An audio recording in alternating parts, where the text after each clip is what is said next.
السلام علیکم ورحمۃ اللہ وبرکاتہ۔ لیکچرار اسلامیات کی تیاری کے لیے تقابل ادیان کے تیسرے لیکچر میں خوش آمدید۔ اس سے پچھلے لیکچر میں ہم نے یہودیت کا تفصیلی تعارف پڑھا تھا، جس میں وہ ساری تفصیلات یہ آپ کے سامنے تعارف حضرت موسیٰ، کوہ طور، تورات، بائبل اسفار خمسہ، تلمود، یہودیوں کے تہوار، تحریک صہیونیت اور حکام عشرہ سمیت اہم نکات ڈسکس کیے گئے۔ اگر ابھی تک آپ نے وہ لیکچر نہیں دیکھا تو نیچے ڈسکرپشن میں اس کا لنک موجود ہے، آپ وہ لیکچر دیکھ سکتے ہیں۔ آج کے لیکچر میں ہم دو ٹاپک ڈسکس کریں گے، ہندو مت اور بدھ مت کا۔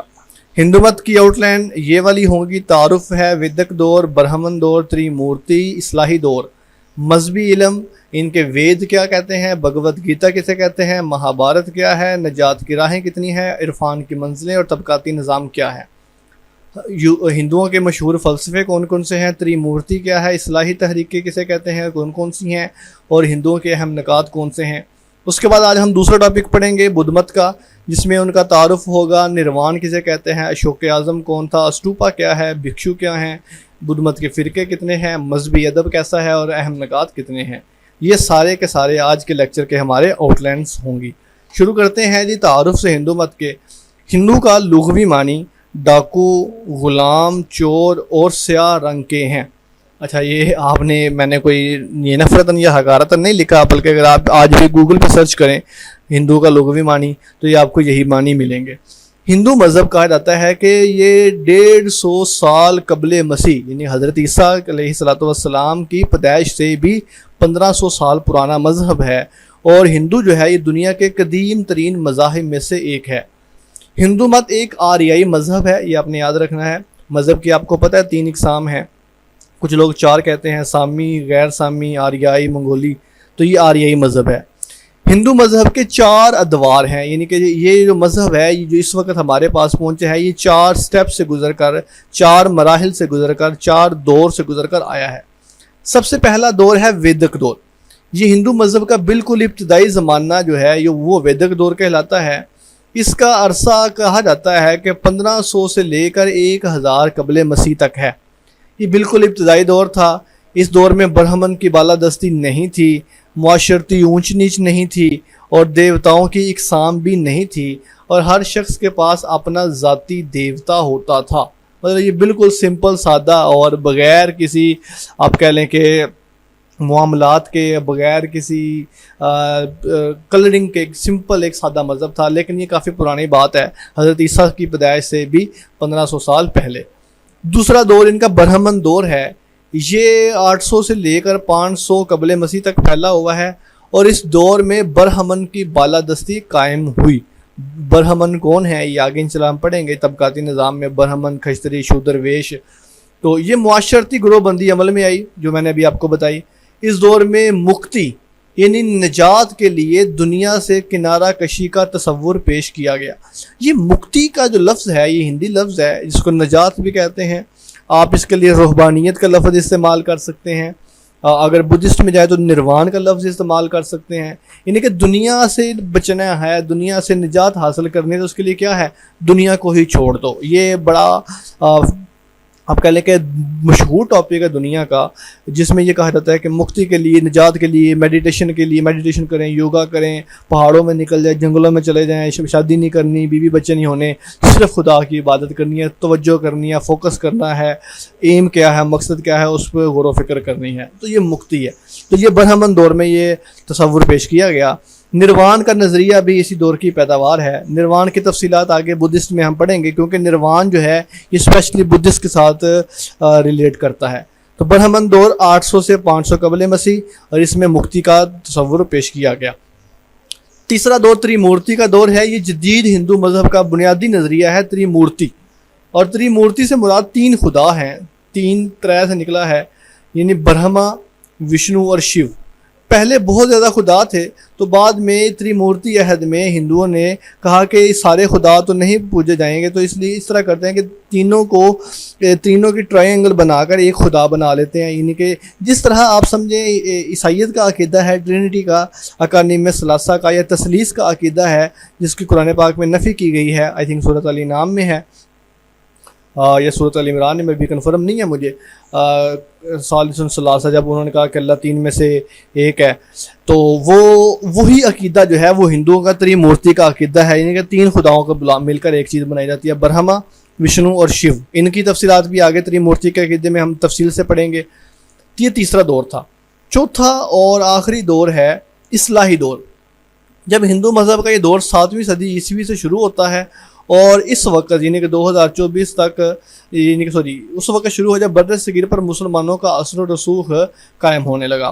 ہندو مذہب میں اصلاح کے واسطے کئی ایک لوگ اٹھے، جنہوں میں داس کبیر ہے، شنکر آچاریہ ہے، بابا گرو نانک ہے۔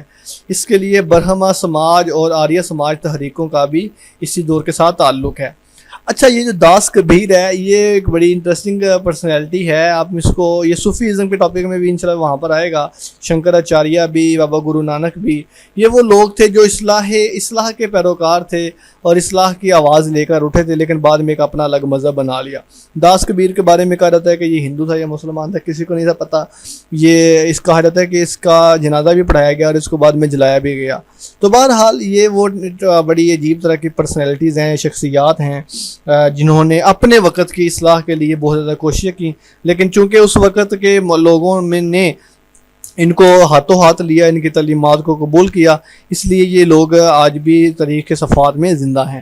ان کی نو ڈاؤٹ بڑی محنتیں ہیں اس وقت کے دور میں۔ ان کا معاملہ کیا ہے، یہ ہم خدا کے سپرد کرتے ہیں، کسی کو جنتی دوزخی قرار دینا ہمارا مقصد نہیں ہے، لیکن بہرحال یہ یاد رکھنا چاہیے کہ یہ لوگ وہ تھے جنہوں نے اس وقت کے معاشرے کی اصلاح کے لیے کام کیا تھا، اس وقت کے بگڑے ہوئے معاشرے کو ٹھیک کرنے کے لیے کوشش کی تھی۔ تو یہ اصلاحی دور، یہ 4 دور ہو گئے ان کے، ویدک دور، برہمن دور، تریمورتی دور تیسرا، اور چوتھا اصلاحی دور۔ اس کے بعد آگے چلتے ہیں مذہبی علم۔ ہندوؤں کا جو مذہبی علم ہے وہ 2 حصوں میں تقسیم کیا جا سکتا ہے۔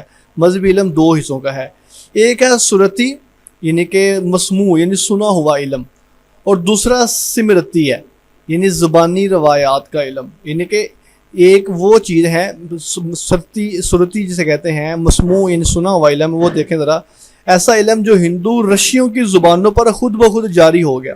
رشی کہتے ہیں ہندوؤں کا مذہبی شخص، جس طرح ہمارا مولوی ہوتا ہے، پادری ہوتا ہے، یا اس طرح بھکشو ہوتے ہیں بدھسٹ کے، تو یہ رشیوں کی زبان پر خود بخود جاری ہو گیا اور لوگوں نے اسے سنا، اسے جمع کیا اور بقدر ضرورت اس میں ترمیم کر لی۔ 4 مقدس وید اسی قسم سے تعلق رکھتے ہیں، جو رگ وید، یجر وید، اتھر وید، سام وید ہے، یہ سارے کے سارے وہ تھے جو سرتی تھے، رشیوں کی زبان پر خود بخود جاری ہو گئے اور لوگوں نے سن کر اس کو لکھ لیا۔ دوسرا سمرتی ہے، یعنی یہ زبانی روایات ہیں جو آگے سینہ بسینہ منتقل ہوتی ہیں، جو قصے کہانیاں ہیں، جو روایات ہیں، جو باتیں ہیں، جو حقائق ہیں، جو ڈسکشنز ہیں، وہ ساری کے ساری جو سینہ بسینہ چلتی آ رہی ہیں، ان کو سمرتی کہا جاتا ہے۔ اب چونکہ سمرتی تو زبانی روایات تو بہت زیادہ ہیں، اس کو ہم بیان نہیں کر سکتے، تو جو وید ہیں جو کہ سینہ بسینہ بھی چلتے ہیں اور پلس سنے ہوئے ہیں، جو رشیوں کی زبان پر خود بہت جاری ہو گئے ہیں، ان کو ہم ذرا تفصیل سے پڑھ لیتے ہیں۔ یہ ہندوؤں کا قدیم ترین مذہبی علم وید کے نام سے جانا جاتا ہے۔ وید کا لفظی مطلب ہے جاننا، سوچنا، مقدس علم، آسمانی علم، یہ وید کے لغوی معنی ہیں۔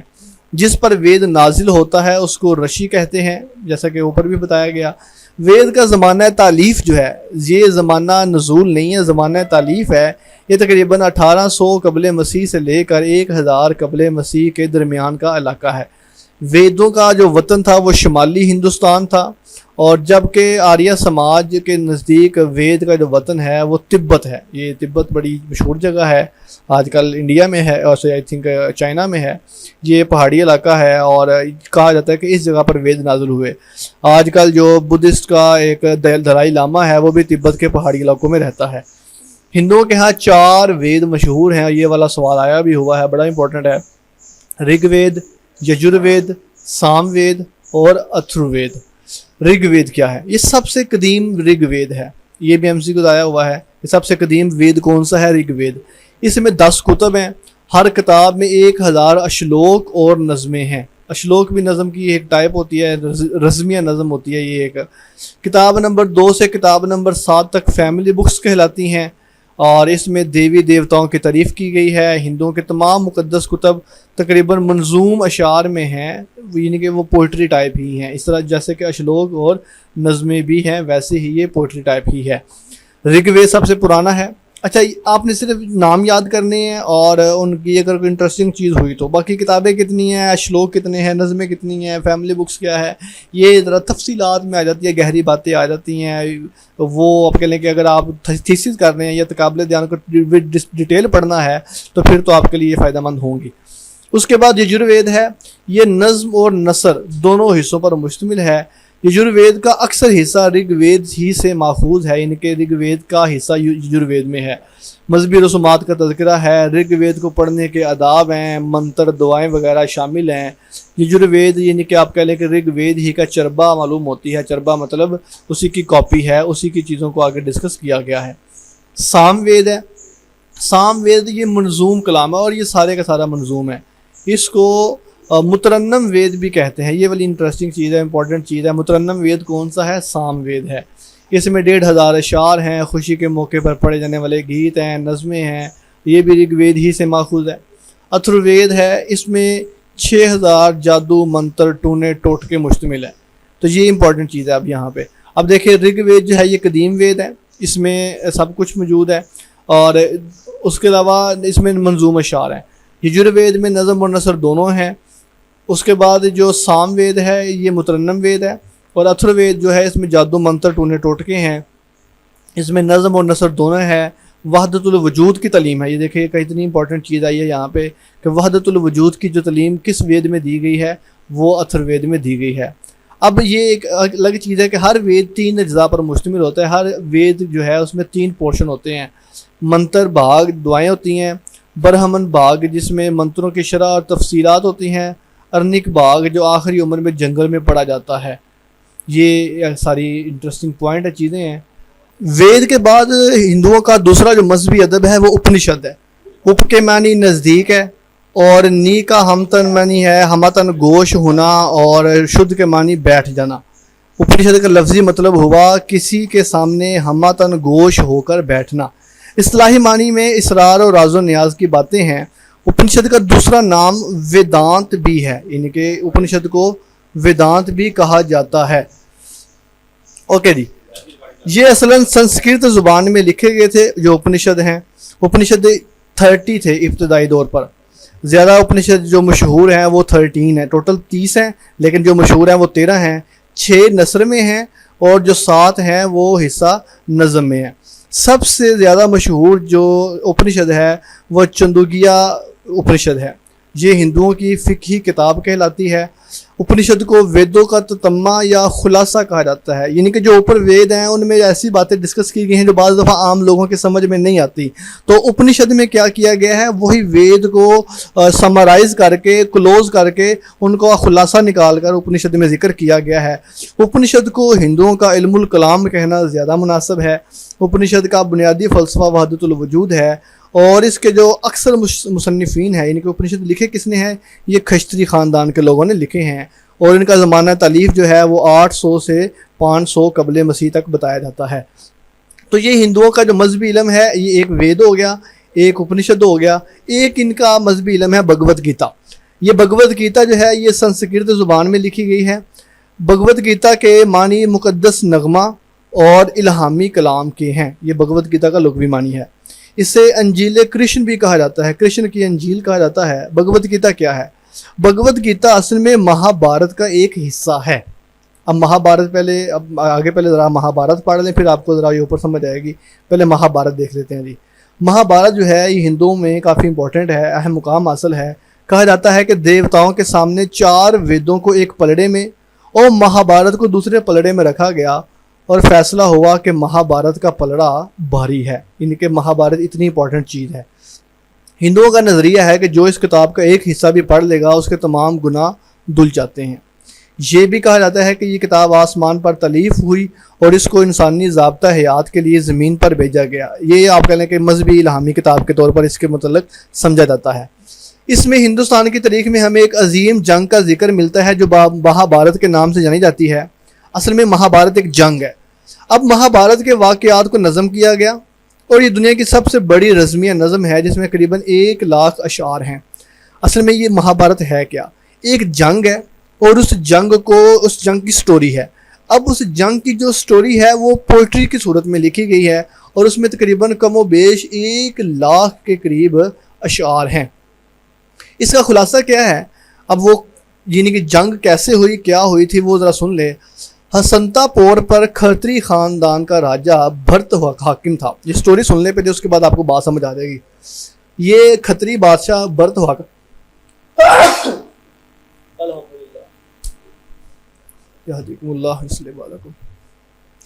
ہتنسا پور پر کھتری راجہ بھرت حاکم تھا۔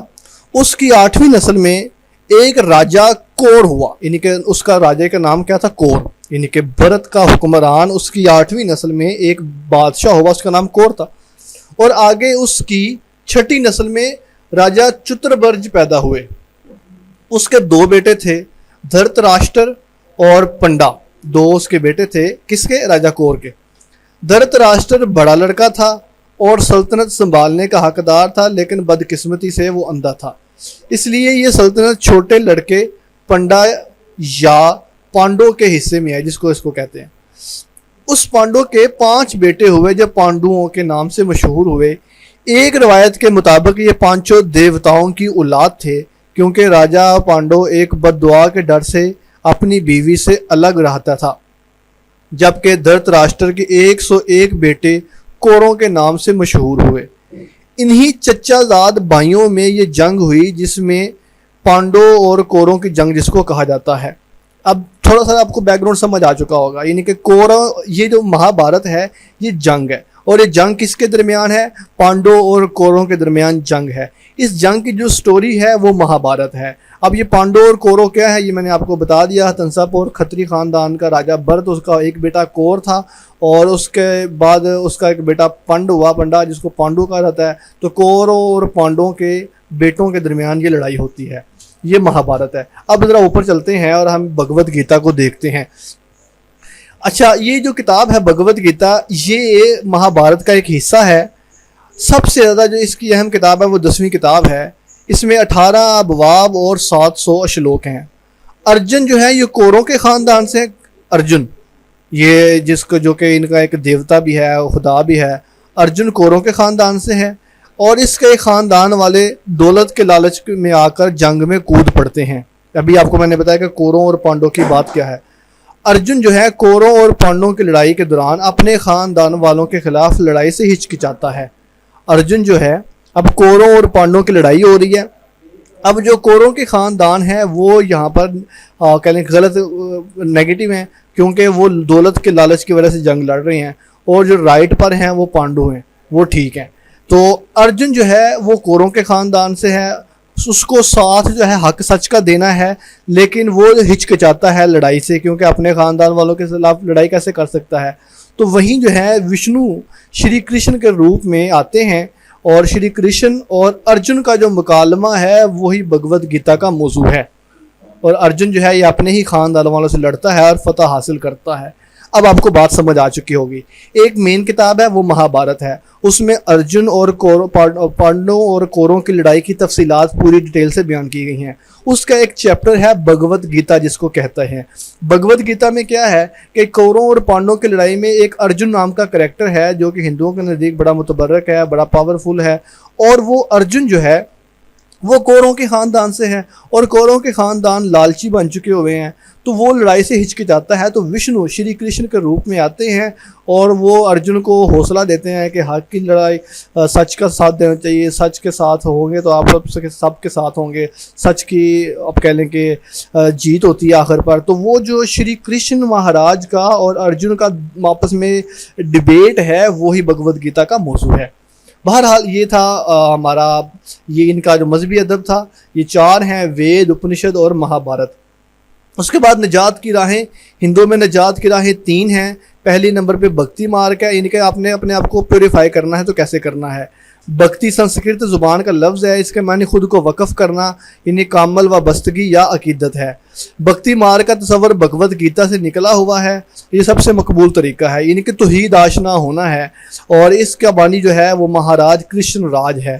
بھکتی مارگ کے طریقے سے مراد کسی خاص دیوتائی شخصیت سے وابستہ ہو کر صرف اسی کی عبادت اور عقیدت کے ذریعے نجات حاصل کرنا. یعنی کہ اب آپ نے اپنے آپ کو سورگ سے بچانا ہے، لے کے جانا ہے، اور نرک سے بچانا ہے، تو آپ کو کیا کرنا ہے؟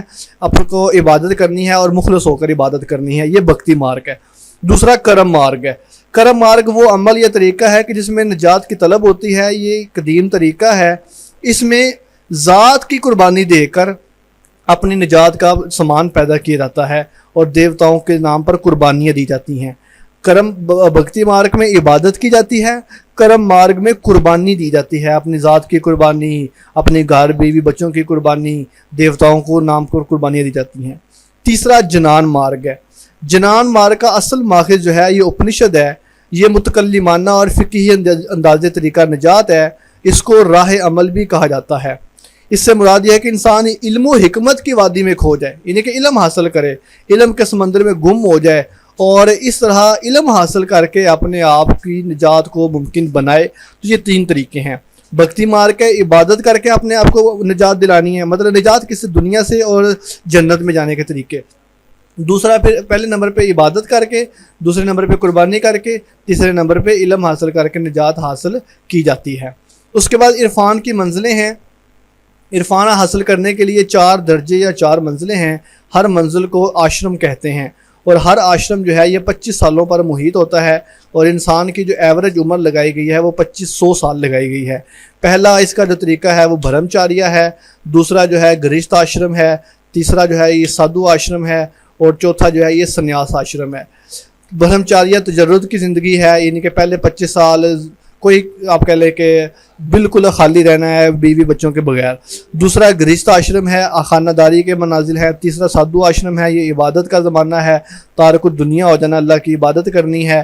اور چوتھا سنیاس آشرم ہے، جس میں عرفان کی منزلیں حاصل ہوتی ہیں اور روح جو ہے کل میں مدغم ہو جاتی ہے. یہ ہے وہ وحدت الوجود کا عقیدہ جس میں ہر چیز خدا کے ذات سے نکلی ہوئی ہے. اس کو انشاءاللہ تصوف کے ٹاپک میں ہم ڈیٹیل سے پڑھیں گے. اس کے بعد ہندوؤں کا طبقاتی نظام دیکھ لیں. 4 حصوں میں ان کا طبقاتی نظام موجود ہے. برہمن ہے، کھشتری ہے، ویش ہے اور شودر ہے. برہمن کو پرماتما نے اپنے سر سے پیدا کیا ہے اور ان کا کام پڑھنا، پڑھانا اور مذہبی رسومات کی حفاظت کرنا ہے. کھشتری کو برہما نے اپنے بازوؤں سے پیدا کیا ہے. ان کا مقصد حکومت کرنا، دنیا کی نعمتوں سے فائدہ اٹھانا ہے. ویش کو برہما نے اپنے ران سے، یعنی کہ جس کو لیگ کہتے ہیں، وہاں سے پیدا کیا ہے اور اس کا مقصد کاروبار اور زراعت کرنا ہے. شودر کو جن کو پرماتما نے اپنے پاؤں سے پیدا کیا ہے اور اس کا مقصد پہلے 3 گروہوں کی خدمت کرنا ہے. یہ والے جو ہے نا کہاں سے پیدا کیا ہے؟ برہمن کو سر سے، کھشتری کو بازوں سے، ویش کو ران سے اور شودر کو پاؤں سے. یہ والے 4 امپورٹنٹ MCQs ہیں. آگے جو 4 ان کے ڈپارٹمنٹ ہیں، برہمن مذہب کے لیے، کھشتری حکومت کے لیے، شودر کاروبار کے لیے، ویش کاروبار کے لیے اور شودر خدمت کے لیے. یہ بھی آگے امپورٹنٹ ہے. اس کے بعد مشہور فلسفے دیکھ لیتے ہیں. 6 مشہور فلسفے ہیں ہندوؤں کے. ویدانت ہے، اس کا بانی مدھو آچاریہ ہے، اور وید کے معنی جاننا اور انت کے معنی خاتمے کے ہیں. گویا انسان کا وہ مکمل عرفان حاصل کب ہوتا ہے، یہ فلسفہ ویدانت آپ کو بتائے گا. ایک فلسفہ سانکھیہ ہے، اس کا بانی مہامنی کپل ہے. مہامنی مہاتما بدھ سے 100 سال قبل تھا، اور اس فلسفہ کی روح سے مادہ اور روح جو ہے وہ ازلی ہیں اور خدا کے وجود کا اس میں انکار کیا گیا ہے. بس آپ نے ان کے نام یاد کرنے ہیں اور ان کا بانی کون سا ہے بس وہ یاد کرنے ہیں، اور یہ MCQ آ جاتا ہے. فلسفہ ویدانت مدھو آچاریہ، فلسفہ سانکھیہ مہامنی کپل. فلسفہ یوگا ہے، اس کا بانی جو ہے یہ پتنجلی ہے. یہ جس کو ہم یوگا کہتے ہیں آج کل، میڈیٹیشن جسے کہتے ہیں، فوکس کرنا. اس میں یہ اصل میں پورا ایک فلسفہ ہے جس میں عملی تصویر بیان کی گئی ہے. اس میں دماغی قوتوں پر قابو پانا ہے. یوگ کے لفظی معنی وصال کے ہیں، مل جانا. یوگا کے 8 اجزاء ہیں. پہلے نمبر پر یم ہے، یعنی عہد کرنا. جو شخص بھی یوگا کرتا ہے، جو کہ فلسفہ یوگ ہم پڑھ رہے ہیں، تو وہ 5 قسم کے عہد کرتا ہے. دوسرے نمبر پر ہے نیم. یہ پہلے نام سن لیں. پہلے یم، نیم، آسن، پرانیم، پرتھیارا، دھرن، دھیان اور سمادھی. جس میں یم عہد کرنا، نیم لفظی معنی میں اس کا معنی ہوتا ہے عمل کرنا، اور آسن کہتے ہیں انداز نشست، کسی جگہ کس طرح بیٹھنا ہے۔ آپ نے دیکھا ہوگا اکثر یوگا کرنے والے پہاڑی علاقوں میں یا پھر کسی خوبصورت مقام پر یا کسی سہانے مقام پر ایک مخصوص انداز میں بیٹھے ہوتے ہیں۔ تو ہمارے ہاں تو بس یہی ہے کہ جو ایسے بیٹھا وہ یوگا کرتا ہے، حالانکہ یہ ایک جز ہے اس کا، اور وہ ہے آسن۔ چوتھے نمبر پر ہے پرانیم، یہ سانس لینے کی خاص تربیت ہے، جس میں آپ نے کہہ لیں کہ باہر کی ہوا اندر کھینچنا اور اندر کی ہوا کو باہر نکالنا، یہ سانس لینے کا ایک خاص طریقہ کار ہے، اور اس کو پرشواس کہلاتا ہے، پرشواس کرنا۔ یہ یوگا کے ٹرمز ہیں، جو لوگ یوگا کرتے ہیں وہ بہتر طریقے سے جانتے ہیں، اور یہ ایک میڈیٹیشن کی ایک بہت اچھی ٹرم ہے۔ اس کے بعد 5ویں نمبر پر پرتھیارا ہے، جس میں ضبط نفس، اپنی ذات کو کنٹرول کرنا، اپنے ذہن کو قابو میں رکھنا اور خدا کی ذات پر توجہ کرنا۔ یہ ایک خاص طرح کی ٹرم ہوتی ہے۔ اکثر دیکھا گیا ہے تبت کے علاقے میں جو لوگ نروان کرتے ہیں یا یوگا کرتے ہیں تو وہ پہاڑی علاقوں میں بیٹھے ہوئے ہیں، تیز ہوائیں چل رہی ہیں، اور جسم کے اوپر انہوں نے کچھ بھی نہیں پہنا ہوا، مخصوص کپڑوں کے چند علاوہ، یعنی کہ سردی روکنے والا کوئی کپڑا نہیں ہے، اور وہ کیا ہے کہ انہوں نے اپنے نفس کو کنٹرول کیا ہوا ہے، ذہن کو قابو میں رکھا ہوا ہے۔ 6 نمبر پر دھرن ہے، جب ذہن ایک نقطے پر مرکوز ہو جائے تو اس کو دھرن کہتے ہیں۔ یوگی اپنی توجہ ناف، سر، ناک کی نوک، زبان کی نوک یا ابروؤں کے درمیان رکھتا ہے، یعنی کہ جب آپ نے میڈیٹیشن کرنی ہے تو اپنا فوکس کدھر رکھنا ہے؟ ایک یہ 5 جگہیں ہیں، ناف، سر، ناک کی نوک اور زبان کی نوک، 4 جگہیں ہیں جہاں، یا ابرو 5 جہاں پر آپ توجہ کر سکتے ہیں۔ 7ویں نمبر پر دھیان ہے، جس شے کا دھیان دیا جائے گا اس کو گیان حاصل ہوتا ہے۔ یوگی کا دھیان و گیان صرف ایک ہی نقطے پر ہوتا ہے۔ اور 8ویں نمبر پر ہے، جب کسی شے کی طرف اس قدر دھیان جائے کہ انسان کو اپنا خیال بھی بھول جائے تو اس کو سمادھی کہتے ہیں۔ تو بہرحال یہ آگے تو ان کی ڈیٹیل ہے، یہ اصل میں ایک MCQ ہے کہ یوگا کے اجزاء کتنے ہیں، اور یہ MCQ آیا بھی ہوا ہے۔ یوگا کے 8 اجزاء ہیں، ان کی میں نے آپ کو تفصیلات بھی بتا دی اور وہ کس کو کہتے ہیں وہ بھی آپ کو بتا دیا۔ چوتھے نمبر پر ہے فلسفہ میماسا، اس کا بانی جیمنی ہے۔ 5ویں نمبر پر فلسفہ وشاکا ہے، اس کا جو بانی ہے وہ کناڈا ہے، اور یہ بھی MCQ آیا ہوا ہے، فلسفہ وشاکا کا بانی کون ہے۔ 6 نمبر پر فلسفہ نیایا ہے، اس کا بانی گوتم بدھ ہے۔ گوتم بدھ جو ایک الگ پورا مذہب ہے جو ہمارے اگلے لیکچر کے دوسرے حصے میں آ رہا ہے، بدھسٹ جس کو کہتے ہیں، اس کا جو فلسفہ تھا یہ فلسفہ نیایا تھا۔ یہ 6 مشہور فلسفے ہو گئے، جس کا شروع میں بتایا گیا کہ ہندوؤں کے مشہور فلسفے کتنے ہیں۔ ہندوؤں کے مشہور فلسفے 6 ہیں، وہ فلسفہ ویدانت ہے، سانکھیا ہے، یوگا ہے، یوگا کے بعد میماسا، وشاکا اور نیایا ہے۔ اس کے بعد دیکھتے ہیں تریمورتی کا عقیدہ، اس کو ذرا وائنڈ اپ کر لیں۔ یہ تریمورتی کا عقیدہ کیا ہے؟ تریمورتی یا تری دیوی کا عقیدہ ہندو مت کے ماننے والوں کا عقیدہ ہے، جو برہما، وشنو اور شیو یعنی 3 بڑے خداؤں کے قائل ہیں۔ 3 خدا ہیں، برہما ہے، وشنو ہے اور شیو ہے۔ اب ان تینوں کو 1 بائی 1 کر کے دیکھتے ہیں۔ برہما کون ہے؟ کائنات کا خالق روح الارواح برہما ہے، یہ کائنات کو تخلیق کر کے سو گیا ہے۔ برہما سنسکرت زبان کا لفظ ہے اور اس کے معنی خدا کے ہیں۔ برہما کی عبادت سب سے کم کی جاتی ہے، کیونکہ وہ تو سویا ہوا ہے۔ برہما کو پرجاپتی بھی کہتے ہیں۔ اس کے 4 سر اور 4 ہاتھ ہیں، ایک ہاتھ میں اس کے چمچہ ہے، دوسرے میں لوٹا ہے اور قربانی کا سامان ہے، تیسرے میں تسبیح اور چوتھے میں وید ہیں، اور یہ راج ہنس پر سوار دکھائی دیا جاتا ہے۔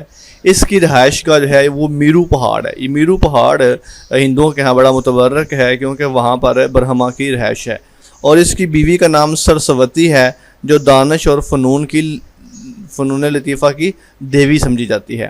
2 ان پہ چیزیں یاد کرنے والی ہوتی ہیں، جو نام ہے وہ، اور اس کا فنکشن کیا ہے، یعنی کہ وہ کیا کام کرتا ہے وہ، اور تیسرے نمبر پر اس کی وائف کا نام کیا ہے۔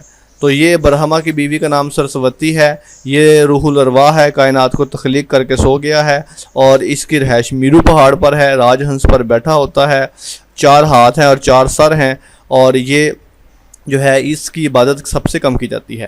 دوسرے نمبر پر وشنو ہے۔ وشنو کی حیثیت دنیا میں نیکی کو پھیلانے اور برائی کو روکنے کی ہے۔ وشنو کو خدائے کامل کی حیثیت دی جاتی ہے، ایک خوبصورت نوجوان کی شکل میں وشنو کو دکھایا جاتا ہے۔ اس کے بھی 4 ہاتھ ہیں، ایک ہاتھ میں سنگ، دوسرے میں گرز، تیسرے میں چکر اور چوتھے میں کنول ہے۔ وشنو کی سواری گرنٹر ہے، یہ گرنٹر ایک طرح کا جانور ہے۔ ہندوؤں کے نزدیک وشنو ابھی تک 9 اوتار لے کر دنیا پر وارد ہو چکا ہے۔ اصلی شکل تو جیسے کہ اوپر بتایا گیا کہ یہ اس کی ہے، لیکن وہ 9 مختلف شیپس لے کے 9 مختلف آپ کہہ لیں کہ شکلیں بنا کر دنیا میں آیا ہے، اور اس نے دنیا میں آ کر دنیا کو تباہی سے بچایا ہے۔ وشنو کی بیوی کا نام لکشمی ہے۔ یہ لکشمی بڑی مشہور ہے، لکشمی ہماری زبان میں بعض دفعہ پیسے کو بھی کہتے ہیں۔ یہ اصل میں لکشمی دیوی ہے ہندوؤں کی، جن کے نزدیک یہ پیسے کی، مال و دولت کی اور اچھی قسمت کی دیوی ہے۔ تو لکشمی اس کی وشنو کی بیوی کا نام ہے۔ اس کی سواری مور ہے اور اس کا بیٹا گنپتی ہے۔ گنپتی آپ کہہ لیں کہ یہ آگے اس کی بات آئے گی، گنپتی یہ کون ہے؟ یہ اصل میں ویسے تو یہ وشنو کا بیٹا اور لکشمی کا بیٹا ہے۔ ہندو مذہب میں سے سب سے زیادہ جو پوجا کی جاتی ہے وہ لکشمی دیوی کی جاتی ہے، کیونکہ ظاہری بات ہے پیسے کی دیوی ہے، اور ہندو جو ہے بنیادی طور پر وہ بزنس مین ہے، بنیا ہے، اور وہ پیسوں کو زیادہ پسند کرتا ہے۔ لکشمی دیوی کا خاص تہوار ہے جس کا دیوالی ہے۔ دیوالی جو منائی جاتی ہے جس میں رنگ پھینکے جاتے ہیں، وہ بھی دیوالی چراغ جلائے جاتے ہیں، ہولی میں رنگ پھینکے جاتے ہیں، تو یہ بھی لکشمی دیوی کا تہوار ہے۔ ہندو لوگ اسی روز سے نئے سال کا آغاز بھی کرتے ہیں۔ وشنو کے جو 9 اوتار ہیں وہ درج ذیل ہیں، اور یہ 9 اوتار میں سے ایک کویسچن ابھی ایک دفعہ آیا بھی ہوا ہے کہ ہندو یہ فلاں اوتار کس کا تھا، ایک نام لکھا تھا، آگے وہ MCQs لکھے ہوئے تھے۔ پہلا تو اس کا تھا متسیہ، جب وہ مچھلی کی شکل میں آیا۔ کورم جب وہ کچھوے کی شکل میں آیا۔ یہ والا MCQs آیا تھا کہ کورم کس کا اوتار تھا، وشنو کا، شیو کا، برہمن کا، کچھ بھی نہیں۔ تو وشنو کا اوتار تھا کورم، یہ کچھوے کی شکل میں آیا۔ پھر ورا کی شکل میں آیا، یعنی کہ سور کی شکل میں آیا، جس کو ہم پگ بھی کہتے ہیں۔ نرسنگ کی شکل میں آیا، یعنی کہ آدھا شیر اور آدھا مرد۔ اور وامن کی شکل میں آیا جس میں بونا دیوتا تھا۔ پرشوام کی شکل میں آیا جس میں تیر انداز برہمن تھا۔ رام چندر، کرشن مہاراج اور وشنو مہاراج۔ گوتم بدھ، یعنی کہ اب گوتم بدھ جو ہے یہ ہندوؤں کے نزدیک اصل میں وشنو کا ہی اوتار ہے، اور کرشن مہاراج جو کورو اور پانڈوں کی لڑائی میں ایک آتے ہیں اور آ کر اس کو وصیت کرتے ہیں، تو وہ بھی اصل میں ہندوؤں کے نزدیک کرشن مہاراج بھی وشنو کا اوتار تھا۔ ہندوؤں کا عقیدہ ہے کہ وشنو 10ویں دفعہ بھی کلکتی اوتار کے ساتھ سفید گھوڑے پر بیٹھ کر ظاہر ہوگا، اور یہ اس کا آخری اوتار ہوگا اور دنیا ختم ہو جائے گی۔ اچھا، یہ والا جو ہے نا 10واں اوتار سفید کلکی اوتار سفید گھوڑے پر بیٹھ کر ظاہر ہوگا، اس کے بارے میں 2 طرح کی رائے ہیں۔ پہلے نمبر پہ تو کچھ لوگ کہتے ہیں کہ حضرت محمد صلی اللہ علیہ وسلم کا شخصیت ہوگی جب وہ فتح مکہ کریں گے، اور اس کے بارے میں ہندو کی کتابوں میں بھی موجود ہے کچھ پوائنٹس، اور کچھ لوگ کہتے ہیں کہ یہ حضرت عیسیٰ علیہ السلام ہوں گے جو آخری دفعہ آئیں گے اور اس کے بعد دنیا کا خاتمہ ہو جائے گا۔ تو بہرحال یہ 10ویں اوتار پر بھی یقین رکھتے ہیں ہندو۔ تو وشنو کا نام نیکی پھیلانے کا اور برائی کو ختم کرنے کا کام ہے اس کی سواری گرنٹر ہے، اس کی بیوی کا نام لکشمی ہے، 9 اوتار لے چکے ہیں، اس کا بیٹا گنپتی ہے، اور 9 اوتار متسیہ، کورم، ورا، نرسنگ، وامن، پرشورام، رام چندر، کرشن مہاراج، وشنو مہاراج اور گوتم بدھ۔ اس کے بعد شیو ہے۔ شیو کے معنی ہے مبارک، اس کو مہادیو کے نام سے بھی جانا جاتا ہے۔ شیو کی حیثیت فنا اور موت کے دیوتا کی ہے، اور اس کی پیشانی پر ایک تیسری آنکھ بھی لگی ہوئی ہے جس کو ترلوچن کہا جاتا ہے۔ شیو جی کی علامت شیو لنگ ہے جس کی پوجا کی جاتی ہے۔ شیو کو ہندو آرٹ میں ایک سادھو کی حیثیت سے دکھایا گیا ہے۔ شیو کی بیوی جو ہے کالی ماتا ہے، یہ کالی ماتا کا نام سنا ہوگا، درگا ماں بھی جس کو کہتے ہیں، اوما بھی کہتے ہیں، اور ہونہار چڑیل پاروتی بھی کہتے ہیں۔ یہ اس کتنے نام کیوں ہے وہ میں آپ کو بتاتا ہوں۔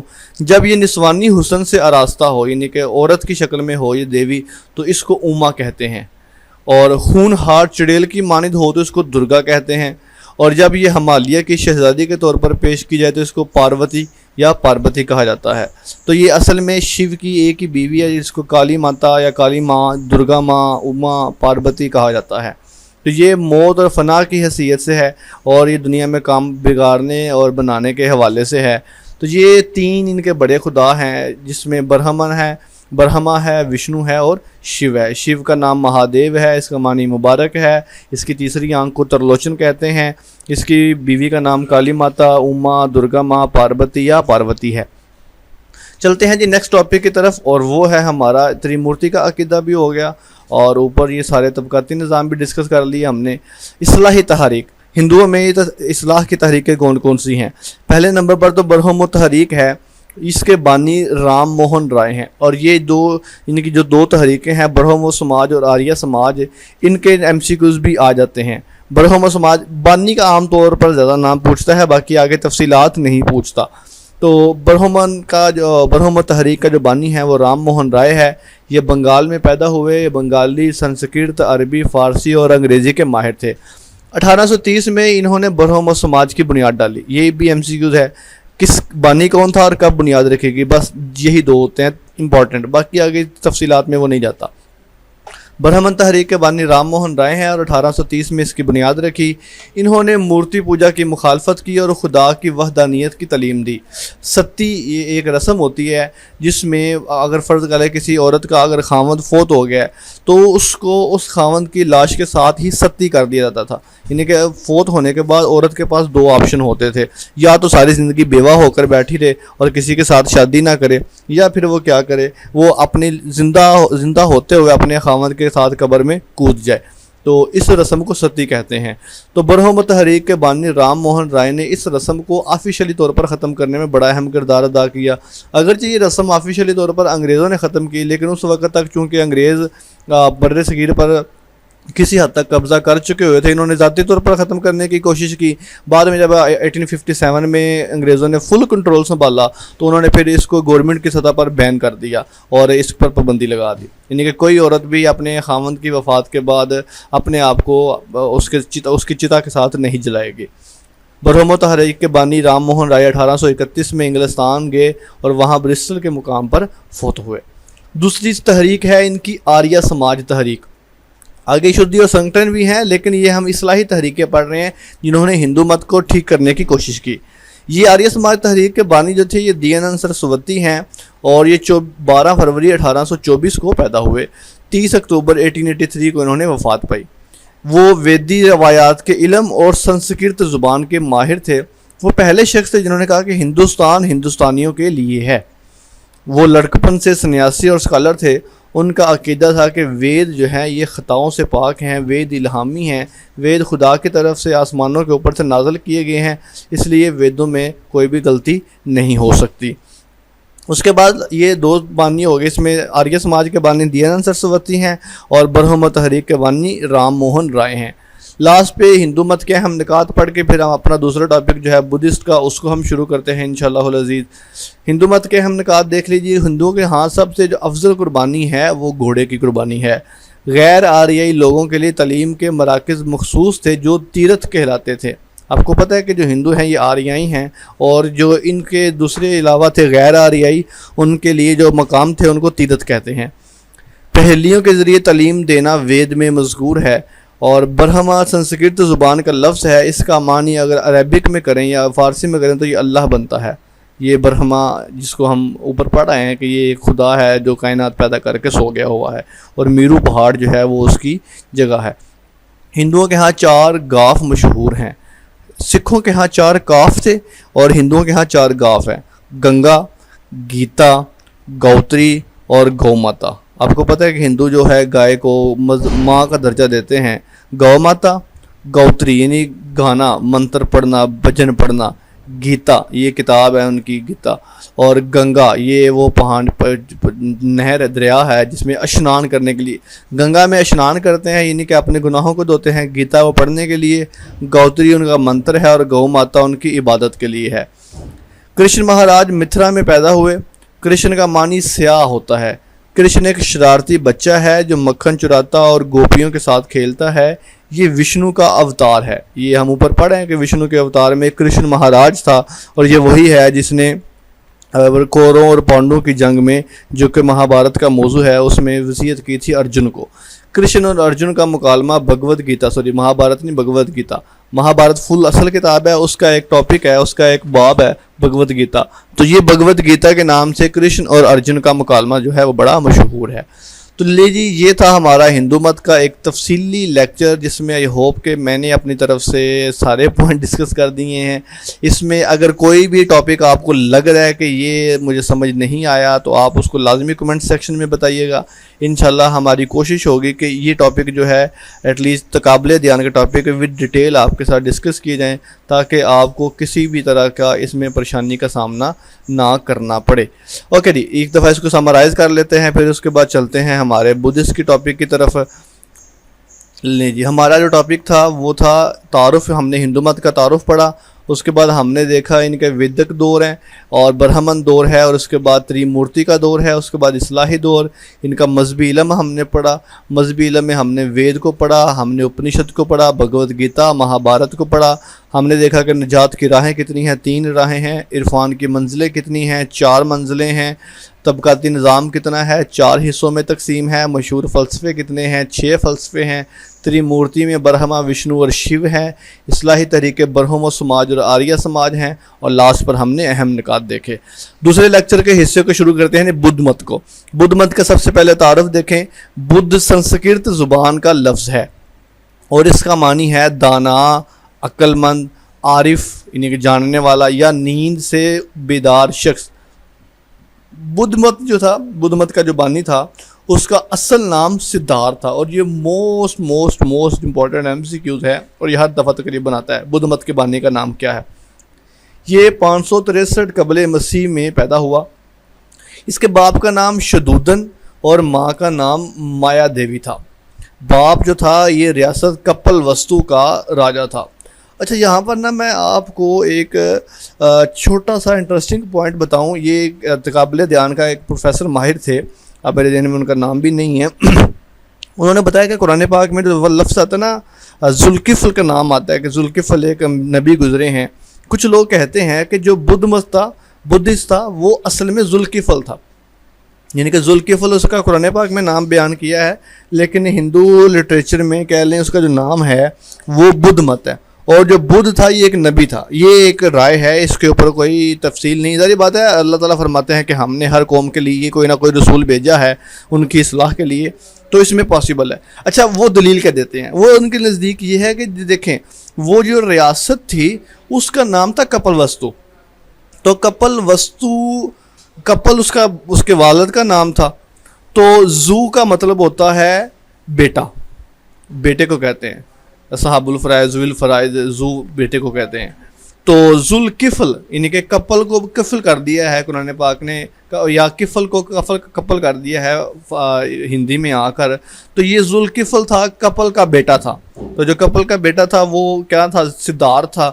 تو یہ کپل وستو ہی اصل میں جو تھا، اس کا جاننے بیٹا جو تھا وہ ایک نبی تھا۔ تو بہرحال یہ ایک رائے ہے، اس میں سچائی کتنی ہے، جھوٹ کتنا ہے، ہم نہیں کچھ بھی کہہ سکتے۔ خاموشی بہتر ہے، اور اس میں اختلافات سے بچنا بہتر ہے۔ بہرحال یہ علاقہ جو ہے کپل وستو اب موجودہ نیپال میں شامل ہے۔ گوتم بدھ کو لوگ ایک جاگت یہ بھی کہتے تھے، یا روشن خیال ٹیچر کے نام سے بھی جانتے تھے۔ 18 سال کی عمر میں اس کی شادی مسما یشودھرا سے ہوتی ہے، اور شادی کے 10 سال بعد ان کا ایک بیٹا پیدا ہوتا ہے۔ اچھا، شادی ہے اچھی، باپ ہے حکمران ہے، بیٹا شہزادہ ہے، شادی ہو گئی ہے، ایک بیٹا بھی ہو گیا ہے۔ پھر کیا ہوتا ہے؟ نروان حاصل کرنے کے لیے مہاتما بدھ جو ہیں ان کو ایک رات خواب آتا ہے، اور یہ پھر گھر سے نکل جاتے ہیں، اور یہ اپنی بیوی کو، اپنے بچے کو چھوڑ کر جنگلوں میں نروان کے لیے چلے جاتے ہیں۔ نروان کیا ہے؟ نروان اصل میں سنسکرت زبان کا لفظ ہے، اس کے معنی نجات، چھٹکارا، مادہ سے آزادی، ختم ہونے یا بجھنے کے ہیں، یا مکتی حاصل کرنے کے ہیں۔ انڈیا میں مہابودھی مندر وہ جگہ ہے جہاں پر مہاتما بدھ نے نروان حاصل کیا تھا۔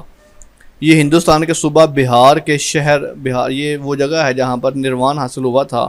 اصل میں نروان کیا ہے کہ جب ایک تپسیا کر کے شخص، یا ایک عبادت کر کے شخص اتنی اللہ کے کلوز چلا جاتا ہے، آپ کہہ لیں کہ پھر خدا اس پر اپنا کشف کرتا ہے۔ اس کو صوفی کی ٹرم میں اگر بولا جائے تو اس پر کشف ہوتا ہے، اس کو نظر آتا ہے، پردہ ہٹتا ہے اور وہ دیکھ لیتا ہے، تو وہ نروان ہے اصل میں۔ تو یہ تب تک ہوتا ہے جب تک وہ ایک بندہ تپسیا نہ کر لے، اپنے آپ کو سارے کاموں سے چھوڑ چھاڑ کر صرف ایک کام کے لیے مخصوص نہ کر لے۔ جب تک نہیں کرے گا تب تک اس کو یہ چیزیں حاصل نہیں ہوگی۔ یہ جو انڈیا کا مہابودھی مندر ہے یہ بہار کے شہر پٹنہ سے تقریباً 96 کلومیٹر کے فاصلے پر ہے۔ مندر کے ساتھ الٹی طرف پیپل کا درخت بھی لگا ہوا ہے۔ یہ بودھی درخت ہے جس کے نیچے گوتم نے تقریباً 530 سال قبل مسیح میں بیٹھ کر نروان حاصل کیا تھا۔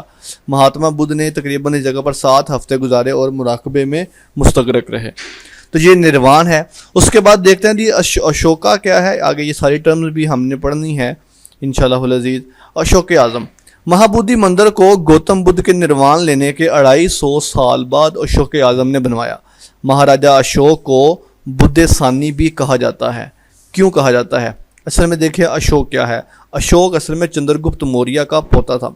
گپت جو سلطنت ہے یہ بڑی دیر تک بر صغیر کے اوپر قائم رہی ہے۔ چندر گپت موریہ اس نے پوری دنیا پر پورے بر صغیر کے اوپر حکومت کی، ہندو راجا تھا۔ اس کو اشوک اعظم بھی کہتے ہیں۔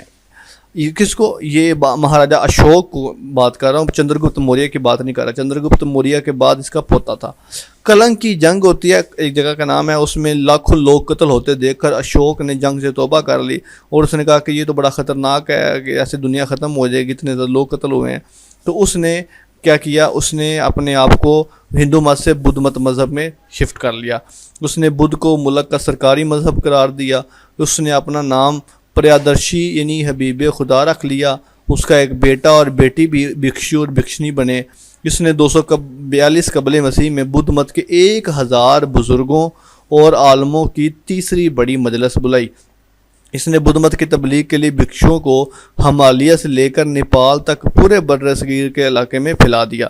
آج بھی اگر آپ دیکھیں ہمالیہ سے لے کر نیپال تک جگہ جگہ آپ کو اسٹوپیں ملیں گے، پرانی عبادت گاہیں ملیں گی، بدھ مت کی کتبے ملیں گے جہاں پر ان کے مذہبی علامات اور یہاں پر مذہبی احکامات لکھے ہوئے ہیں۔ اور اس نے پھر جگہ جگہ آپ کہہ لیں کہ پہاڑوں کے اوپر تختیوں کے اوپر کندہ کروا کر عبارتیں لکھوائیں جو بدھ مت مذہب کی تبلیغ کرتی تھی۔ اس کے بعد نیکسٹ پوائنٹ ہے جی اسٹوپا۔ یہ اصل میں بدھ مت کی مذہبی عبادت گاہ کو اسٹوپا کہتے ہیں۔ جس طرح مسلمانوں کی مسجد ہوتی ہے، ہندوؤں کا مندر ہوتا ہے اور کرسچینٹی میں چرچ ہوتا ہے، اس طرح بدھسٹ میں جو عبادت گاہ ہے وہ اسٹوپا کہلاتی ہے۔ اچھا، اصل میں جو اسٹوپا ہے یہ در حقیقت متبرک جگہ کو، اس کا اگر ترجمہ دیکھیں تو یہ بنتا ہے متبرک جگہ۔ اب یہ اسٹوپے بنے کیسے وہ بھی ذرا دیکھیں۔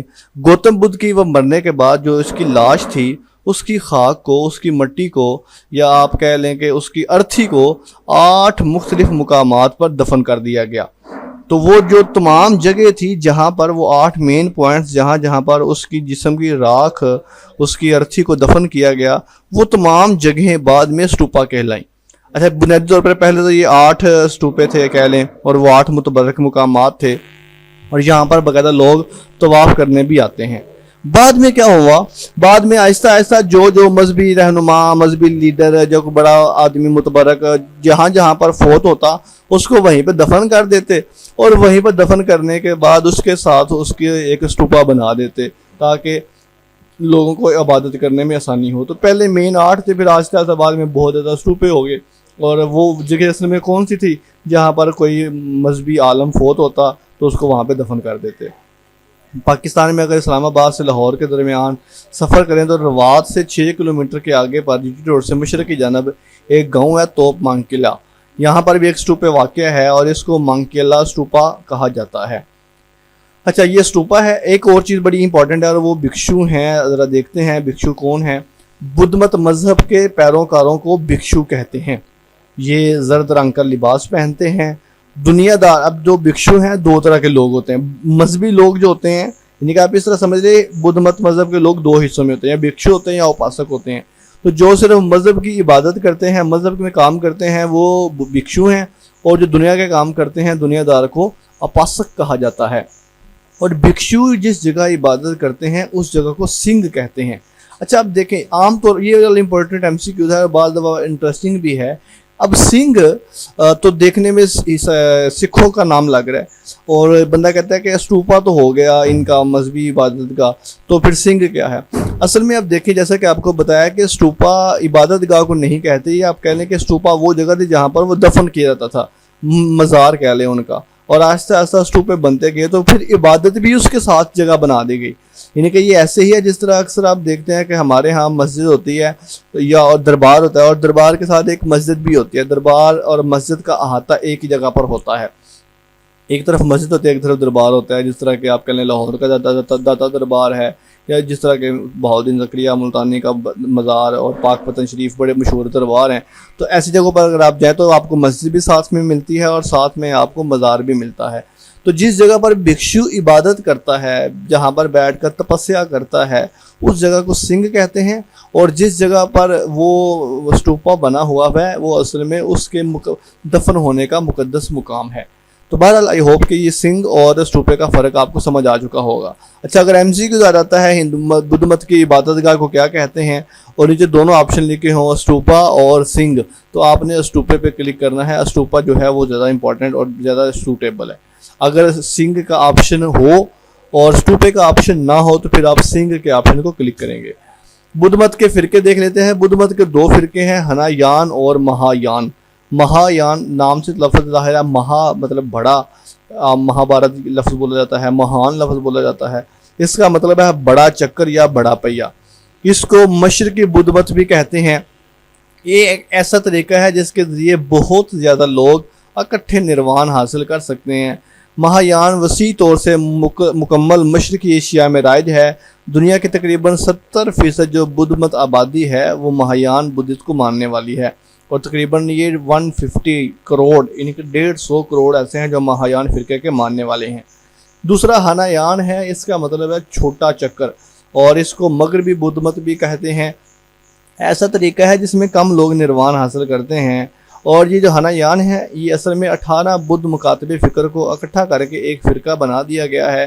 ان میں سے صرف ایک یعنی تھروداس وقت کے ساتھ باقی ہے، اور تھرواد جو ہے سری لنکا اور جنوب مغرب ایشیا میں پائے جاتے ہیں، اور اس کے ماننے والے تقریباً 20 کروڑ کے لگ بھگ ہیں، یعنی بہت تھوڑے لوگ ہیں اس کے ماننے والے۔ اصل میں یہ مہایان ہی ہے، اور زیادہ تر لوگ جو آبادی ہے وہ مہایان فرقے کے ہی ہے، یعنی کہ سب لوگ اکٹھے نروان حاصل کرتے ہیں۔ اس سے مراد کیا ہے کہ تپسیا، عبادت اور سب لوگ مل کے کرتے ہیں، نہ کہ علیحدہ علیحدہ کرتے ہیں۔ بدھ مت کے فرقوں کے بعد ان کا مذہبی ادب دیکھ لیں، اور یہ مذہبی ادب بہت زیادہ امپورٹنٹ ہے۔ اٹس کال تری پتاکا۔ یہ ایم سی کیو اکثر آتا ہے کہ تری پتاکا کس مذہب کا ادب ہے۔ بدھ مذہب میں 2 ایم سی کیوز امپورٹنٹ ہوتے ہیں، تری پتاکا والا، بھکشو والا، اسٹوپے والا، بس، یا پھر نروان والا جو بدھ مت کو کتنی عمر میں نروان حاصل ہوا۔ تری پتاکا کا جو بدھ ہے یہ مذہبی ادب ہے۔ تری یا تر، اس کے معنی سنسکرت زبان میں ہوتے ہیں 3۔ یہ ہم پنجابی میں بھی بولتے ہیں، کچھ لوگ 3 بولتے ہیں، تیسرا بولتے ہیں، اور کچھ پنجابی میں تریجا بولتے ہیں، یا 3 اور 3 بھی کہتے ہیں۔ یہ جو پنجاب کی پٹی ہے، اور پنجاب میں بھی اسپیشل جو ہے شمالی پنجاب کا علاقہ وہ 3 لفظ اکثر بولتا ہے، تو 3 اس کے معنی ہوتے ہیں، تری یا تر یا 3۔ اور پٹک یا پٹک کو کہتے ہیں ٹوکری کو، تو تری پتاکا یا پٹاکا کا مطلب ہوا 3 ٹوکریاں۔ تو یہ اصل میں 3 کتابیں ہیں، جن تینوں کتابوں کو اکٹھا کر کے تری پتاکا کہہ دیا گیا ہے، اور یہ کتابیں جو ہیں یہ پالی زبان میں لکھی گئی ہیں۔ وینا پتاکا، ستا پتاکا اور بدھیما پتاکا۔